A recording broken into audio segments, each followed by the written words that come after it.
کہ چند لوگوں کو اپنے ذاتی مفادات اور اختیارات آپ کی آزادی اور خوشحالی سے زیادہ عزیز ہے۔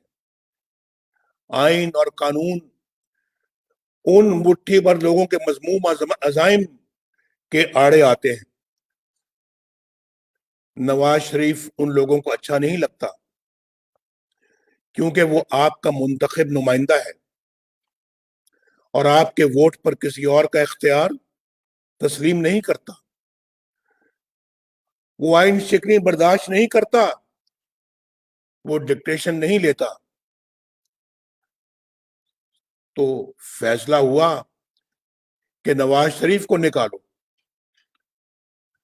اور لا حاصل تحقیقات اور مقدمات پر قومی خزانے کے اربوں روپے دبو کر بھی نواز شریف پر ایک دھیلے کی کرپشن نہ ملی، تو کہا کہ اس کے بیٹے سے تنخواہ نہ لینے کے جرم میں نواز شریف کو نکال دو، اس کو عمر بھر کے لیے نااہل کر دو، اس کو مسلم لیگ نون کی صدارت سے بھی نکال دو، اس کے بھائی شہباز شریف، اس کی بیٹی مریم،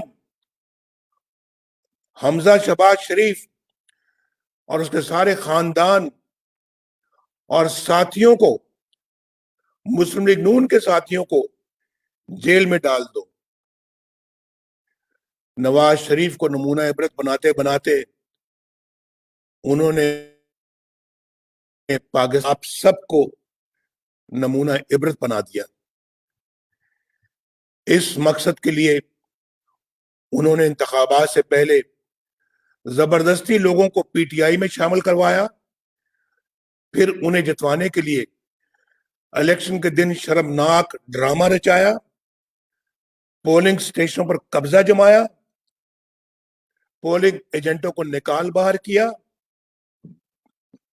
آر ٹی ایس بند کروایا، رات کی تاریکی میں اپنی پسند کے نتیجے بنا کر 4 دن تک مرضی کے نتائج جاری کرتے رہے، اور تاریخ کی سب سے بدترین دھاندلی کر کے انہوں نے ایک نااہل اور نالائق ترین شخص کو وزیر اعظم کی کرسی پر بٹھا دیا تاکہ وہ ان سے جرائم پر کوئی سوال نہ اٹھائے بلکہ ان کے اشاروں پر کرتب دکھاتا رہے۔ یہاں سے ملک کی تباہی اور بربادی کا وہ سلسلہ شروع ہوا جو کہ بڑھتا ہی چلا جا رہا ہے۔ ان چند لوگوں کے ذاتی مفادات کی قیمت آپ کو اور آپ کے بچوں کو ان حالات، اس بھوک اور افلاس سے چکانی پڑ رہی ہے۔ میرے بھائی اور بہنوں، آپ عزت والے لوگ ہیں، غیرت والے لوگ ہیں۔ بلوچ اور پختون اپنی شاندار روایات رکھتا ہے، لیکن آپ نے دیکھا کہ کراچی کے عظیم الشان جلسے سے گھبرا کر ان لوگوں نے منہ اندھیرے کراچی کے ایک ہوٹل کے اس کمرے کا دروازہ توڑا اور اندر داخل ہو گئے جس میں مریم نواز شریف اور کیپٹن صفدر ٹھہرے ہوئے تھے۔ کیا اب یہ لوگ اس پستی میں گر گئے ہیں کہ نہ کوئی اخلاق باقی رہا اور نہ کوئی تہذیب اور نہ روایات اور نہ قدریں؟ یہ کوئی معمولی واقعہ نہیں ہے۔ مجھے حیرت ہے ان لوگوں پر جو اعلیٰ اخلاقی اقدار کی باتیں کرتے ہیں، ماؤں بہنوں اور بیٹیوں کی عزت کی بات کرتے ہیں، لیکن اب بھی اس حکومت کا حصہ ہے جس نے یہ سیاہ ترین واردات کی ہے۔ کراچی کے اس واقعے نے میری بات کو عملی طور پر ثابت کر دیا ہے کہ یہاں ریاست کے اوپر ایک اور ریاست مسلط ہو چکی ہے۔ اس غیر آئینی غیر قانونی جبر کی ریاست کی اندھی طاقت نے ریاست کو اپنے شکنجے میں جکڑ رکھا ہے. جب تک کہ یہ غیر قانونی شکنجہ رہے گا میرے بھائیوں بہنوں آپ کے حالات بہتر نہیں ہوں گے, نہیں ہو سکتے.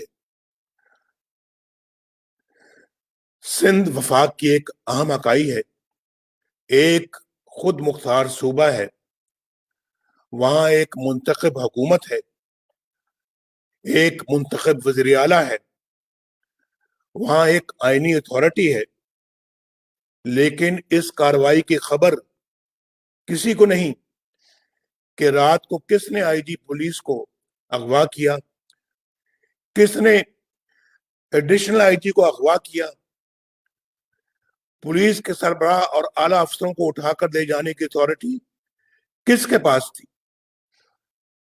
سیکٹر کمانڈر کون ہے, وہ کس کی طاقت سے ایف آئی آر کٹواتا ہے, کس کے حکم پر چادر اور چار دیواری کا تقدس پامال کیا جاتا ہے, کس کے حکم پر بیڈ روم کے دروازے توڑے جاتے ہیں. اگر صوبے کے وزیر اعلیٰ کو بھی اس کی خبر نہیں تو پھر اس سے بڑا حکمران صوبے میں کون ہے جو اس طرح کے حکم دیتا ہے اور منمانی کرتا ہے. میرے دوستو, پی ڈی ایم اسی غیر آئینی حکمرانی کے خلاف اٹھی ہے, ریاست کے اوپر ریاست کی اس بیماری کے خلاف اٹھی ہے جس نے پاکستان کو اندر اور باہر سے کھوکھلا کر کے رکھ دیا ہے. یہ تحریک کسی ادارے کے خلاف نہیں بلکہ پاک فوج کے مقدس ادارے کی طاقت کو اپنے مفادات کے لیے استعمال کرنے والے کرداروں کے خلاف ہے. نیچے سے اوپر تک فوج کے بہادر فرزندوں کو ان کرداروں کے مقاصد کا کچھ پتہ ہی نہیں ہوتا, کچھ علم ہی نہیں ہوتا. وہ تو اپنے ڈسپلن میں بندے رہتے ہیں, وہ تو ملک و قوم کی حفاظت کی لگن میں دن رات ایک کرتے ہیں, لیکن ان سے معصومیت میں انجانے میں ایسے کام لیے جاتے ہیں جس کا نتیجہ قوم کو بڑے نقصانات کی شکل میں بھگتنا پڑتا ہے. طریقہ واردات یہ ہے کہ چند لوگ اپنے گھناؤنے مقاصد پورے کرنے کے لیے قانون توڑتے ہیں, آئین توڑتے ہیں, ملک اور قوم کو نقصان پہنچاتے ہیں, لیکن خود کو بچانے کے لیے نام فوج کا استعمال کرتے ہیں, جبکہ حقیقت میں فوج کا اس سے دور دور کا واسطہ نہیں ہوتا. اس کے باوجود بدنامی کس کی ہوتی ہے؟ ادارے کی ہوتی ہے. اس لیے میں نام لے کر ایسے کرداروں کو بے نقاب کرتا ہوں تاکہ ان کی سیاہ کاریوں کا دھبا میرے ملک کے اداروں پر نہ لگے, میری فوج کی وردی پر نہ لگے. ہماری تاریخ کے بہت سے المیوں میں چند کردار ہی تھے جو اپنے مقاصد اور ذاتی مفاد کے لیے فوج کی بدنامی کا باعث بنے. کارگل میں ہمارے سینکڑوں جاں بازوں کو شہید کروانے اور دنیا بھر میں پاکستان کو رسوا کرنے کا فیصلہ فوج کا نہیں تھا, چند مفاد پرست جرنیلوں کا تھا. ان لوگوں نے صرف فوج کے داری کو نہیں بلکہ ملک و قوم کو ایک ایسی جگہ جنگ میں جھونک دیا کوئی فائدہ حاصل ہو ہی نہیں سکتا تھا. وہ لمحہ میرے لیے انتہائی تکلیف دہ تھا جب مجھے یہ پتا چلا کہ ہمارے بہادر سپاہی یہ دہائی دیتے رہے کہ ان دور افتادہ چوٹیوں پر خوراک نہیں لیکن اسلحہ تو بھجوائیں. وہ فوجی جنہیں اس جنگ کے پیچھے اصل عزائم کا پتہ ہی نہیں تھا، جنہیں ملک و قوم کی سربلندی کے نام پر محاذ پر بھیجا گیا تھا، جانوں کے نذرانے دیتے رہے، لیکن ملک و قوم کو کیا حاصل ہوا؟ کارگل آپریشن کے پیچھے وہی کردار تھے جنہوں نے اپنے ان گھناؤنے جرائم پر پردہ ڈالنے اور سزاؤں سے بچنے کے لیے 12 اکتوبر 1999 کو بغاوت کی اور مارشل لاء نافذ کیا۔ یہ پرویز مشرف اور اس کے چند ساتھی تھے جنہوں نے فوج کے ادارے کو اپنے مذموم مقاصد کے لیے استعمال کیا، بلکہ بدنام کیا۔ ہاں، میں ان لوگوں کو بری و ذمہ قرار نہیں دوں گا جنہوں نے خلاف قانون آرڈرز کی تعمیل کی، جنہوں نے وزیر اعظم ہاؤس کے جنگلے پلانگے، جنہوں نے منتخب وزیر اعظم کو گرفتار کر کے ایک ناجائز فوجی حکومت کی راہ ہموار کی، غیر قانونی حکم کی تعمیل کر کے وہ بھی اتنے ہی بڑے مجرم ثابت ہوئے جتنا کہ حکم دینے والے۔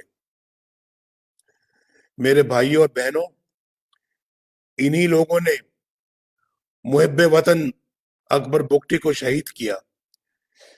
انہی لوگوں کو محترمہ بینظیر بھٹو نے اپنی شہادت سے قبل لکھے گئے خط میں اپنی موت کا ذمہ دار ٹھہرایا۔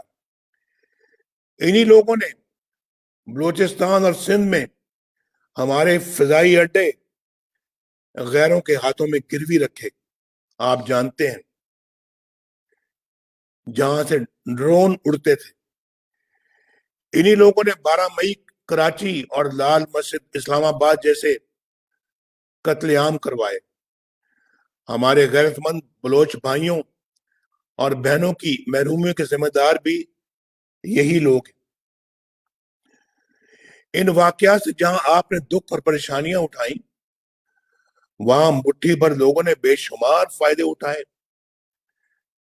پرویز مشرف کے ذاتی اکاؤنٹوں میں اربوں روپیہ کیش پڑا ہوا ہے، اس کے ثبوت بھی موجود ہیں، لیکن نیب یا عمران خان کسی میں جرت نہیں کہ کوئی کارروائی عمل میں لائی جا سکے۔ اسی طرح ہماری منتخب حکومت کے خلاف سازشوں کا جال بننے کے لیے دھرنے کروائے، انتخابات میں دھاندلی کروائی اور ایک نااہل شخص کو ملک پر مسلط کرنے کا فیصلہ بھی فوج کے ادارے کا نہیں تھا۔ یہ فیصلہ فوج کا نہیں تھا، بلکہ چند کرداروں کا تھا۔ اس لیے تو میں ان کرداروں کا نام لیتا ہوں تاکہ تباہی و بربادی کے الزام کے چھینٹے میری فوج کے جوانوں اور افسروں کی وردی پر نہ پڑے۔ آج تمام سوالوں کے جواب فوج کو نہیں، جنرل قمر جاوید باجوہ کو دینے ہیں، جنرل فیض حمید کو دینے ہیں۔ جنرل باجوہ صاحب، آپ کو 2018 الیکشن میں پاکستان کی تاریخ کی سب سے بڑی دھاندلی اور عوام کے مینڈیٹ کی چوری کا حساب دینا ہے۔ جنرل باجوہ صاحب، آپ کو ارکان پارلیمنٹ کی ہارس ٹریڈنگ کا حساب دینا ہے، اور جنرل باجوہ صاحب، آپ کو آئین اور قانون کی دھجیاں بکھیرتے ہوئے عمران نیازی کو عوامی مینڈیٹ کے خلاف وزیر اعظم بنانے کا حساب دینا ہے۔ آپ کو اس حکومت کی تمام ناکامیوں کا حساب دینا ہے، اور آپ کو اس قوم کو مہنگائی، غربت اور فاقہ کشی کی طرف دھکیلنے کا بھی حساب دینا ہے۔ جنرل فیض صاحب، آپ کو جواب دینا ہے کہ آپ نے کیوں ایک حاضر سروس جج کے گھر جا کر ان پر آئین اور قانون کے خلاف فیصلہ کرنے کے لیے دباؤ ڈالا۔ کیوں آپ نے انہیں وقت سے پہلے ہی اسلام آباد ہائی کورٹ کا چیف جسٹس بنوا دینے کی پیشکش کی؟ کیوں آپ نے نواز شریف اور اس کی بیٹی مریم نواز کو الیکشن ہو جانے تک جیل میں رکھنے کی درخواست کی؟ وہ کون سی 2 سال کی آپ کی محنت تھی جو نواز شریف کو رہا کرنے کی صورت میں ضائع ہو جانے کا اندیشہ تھا؟ بتائیے، آپ نے کہا تھا کہ ہماری 2 سال کی محنت ضائع ہو جائے گی اگر آپ نے نواز شریف کو اور مریم نواز کو رہا کیا۔ آپ نے تو آئین کی پاسداری کرنے کا حلف اٹھایا تھا، کیوں آپ نے اپنے حلف کی خلاف ورزی کی؟ کیوں ڈیفائی کیا آپ نے اپنے حلف کو؟ آپ نے تو سیاست میں دخل نہ دینے کا حلف اٹھایا تھا، کیوں آپ نے اپنے حلف کی خلاف ورزی کی؟ کیا فیض آباد دھرنا کیس آپ کے خلاف چارج شیٹ نہیں؟ کیا سپریم کورٹ نے آپ کے خلاف کارروائی کا حکم نہیں دیا؟ اس کے باوجود آپ کی نہ صرف بطور لیفٹیننٹ جنرل ترقی ہوئی بلکہ آپ کو ISI کے سربراہ کا عظیم الشان منصب بھی عطا ہوا، جبکہ جسٹس قاضی فائز عیسیٰ کے خلاف ایک ریفرنس دائر ہوا تاکہ وہ آپ کی نظر ثانی کی درخواست سن نہ سکے۔ واہ واہ، کیا کیا آپ نے جنرل فیض! یہ آپ کے حلف توڑنے کی صرف ایک مثال ہے، ایک۔ آپ پچھلے کئی سالوں سے بے دھڑک سیاست میں مداخلت کیے چلے جا رہے ہیں۔ آپ نے اپنے حلف کے ساتھ بے وفائی کی ہے۔ اگر یہی وقت آپ نے پیشہ ورانہ دفاعی امور پر صرف کیا ہوتا تو ہمارے کشمیری بہن بھائی کبھی ان مصائب سے دوچار نہ ہوتے جن سے وہ آج دوچار ہیں۔ عمران خان صاحب، آپ تو سیاست کے میدان میں نابالغ ہو۔ بار بار کہتا ہوں میں کہ ہمارا آپ کے ساتھ مقابلہ ہے ہی نہیں۔ ہمارا مقابلہ آپ کے لانے والوں کے ساتھ ہے، آپ کے ساتھ نہیں ہے۔ ہمارا مقابلہ ریاست چلانے والوں کے ساتھ ہے۔ لیکن یہ مت سوچنا کہ تم بچ جاؤ گے۔ ثاقب نثار کا NRO نہ تمہیں بچا سکے گا اور نہ علیمہ خان کو۔ تم جس کے پیچھے چاہے چھپو، فورن فنڈنگ کیس میں تمہاری بدعنوانی نہ صرف کھل کے رہے گی بلکہ تمہیں جیل بھیجے گی۔ تمہیں چینی، آٹے اور ادویات کی قیمتوں میں اضافے سے عوام کو پہنچنے والے نقصان کے ایک ایک روپے کا حساب دینا ہوگا۔ تمہیں زمان پارک میں کروڑوں روپے کی نئی تعمیر کی لاگت کا حساب دینا ہوگا۔ تمہیں بنی گالا کی منی ٹریل دینی ہوگی۔ دوسروں پر کیچڑ اچھالنا تمہیں احتساب سے نہیں بچا سکے گا عمران خان۔ یہ ٹی وی پر بڑکے مارنا اور دھمکیاں دینا تمہیں نہیں بچا سکے گا۔ تم اور تمہارے ہر کرپٹ ساتھی کو حساب دینا پڑے گا۔ بلوچستان کے بہنوں اور بھائیوں، میں آج 3 پیغامات دینا چاہوں گا۔ پہلا، فوج کے جوانوں اور افسروں کے نام، یہ آپ کا اپنا ملک ہے میرے فوجی بھائیوں، جس کے لیے آپ جان دینے سے بھی دریغ نہیں کرتے۔ آپ نے جہاں اس کی حفاظت کا حلف اٹھایا ہے وہاں اتنا ہی اہم اس کے آئین کی تابعداری کا حلف ہے۔ جہاں آئین شکنی اور قانون شکنی شروع ہو جاتی ہے وہاں ظلم کا دور شروع ہو جاتا ہے۔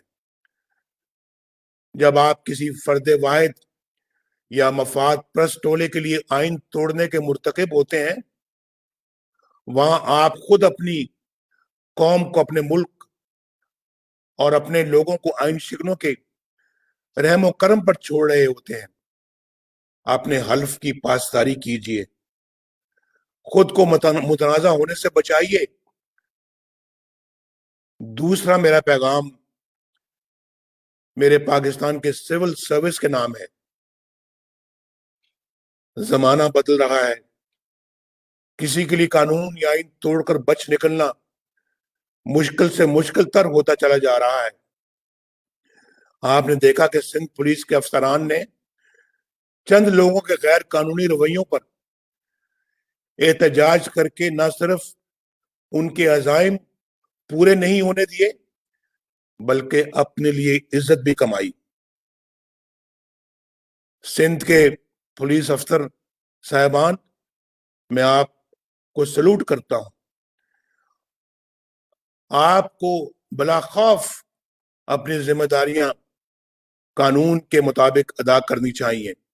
میں سب سول سرونٹس کو یہ میں گزارش کر رہا ہوں، اور کسی دباؤ میں آئے بغیر سر انجام دینی چاہیے۔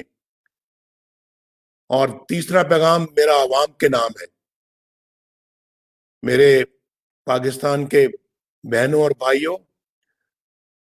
پاکستانی فوج آپ کی اپنی فوج ہے۔ ان کو عزت دیجیے، انہیں محبت دیجیے، لیکن جب معاملہ آئین کی بالادستی کا ہو، جب آئین کی بالادستی کا معاملہ آ جائے، جب معاملہ قانون کی حکمرانی کا آ جائے، تو پھر وہاں کوئی سمجھوتا نہ کیجیے۔ کوئی فوج اپنے لوگوں کے خلاف نہیں لڑ سکتی۔ پرامن احتجاج آپ کا آئینی حق ہے، جس سے آپ کو کوئی محروم نہیں کر سکتا۔ آزادی اظہار آپ کا آئینی حق ہے، جو آپ سے کوئی نہیں چھین سکتا۔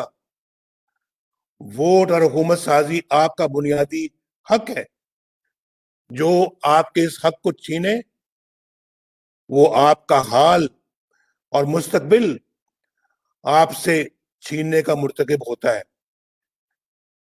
وہ آمر ہے، غاصب ہے، آئین شکن ہے۔ آپ اپنے حق کو استعمال کیجئے۔ کسی مفاد پرست ٹولے یا کچھ مٹھی بھر لوگوں کو اپنی آنے والی نسلوں کی تقدیر کے ساتھ کھلواڑ کرنے کی اجازت مت دیجیے۔ اگر آج آپ نے اپنے حقوق کو حاصل کرنے میں کامیابی حاصل کر لی تو انشاءاللہ آپ اپنے حالات سنوار لیں گے۔ اگر ایسا نہ کر سکے تو پھر بہانے کا کوئی فائدہ نہیں ہوگا۔ کوئٹہ والوں، عمران خان کی بیساکھیوں پر کھڑی حکومت کو انجام تک پہنچانے کا وقت آ گیا ہے۔ وقت آ گیا ہے کہ ہم ان تمام لوگوں سے جواب طلب کریں جنہوں نے آئین اور قانون کے ساتھ کھلواڑ کر کے آپ کو ان حالات سے دوچار کیا ہے۔ کوئٹہ والوں، سوچ کر بتاؤ، کیونکہ پورا ملک آپ کی آواز سن رہا ہے۔ کیا تم اس جدوجہد میں نواز شریف کا ساتھ دو گے؟ کیا تم اس جدوجہد میں پی ڈی ایم کا ساتھ دو گے؟ کیا اس جدوجہد میں ہم سب کا ساتھ دو گے؟ پاکستان زندہ باد۔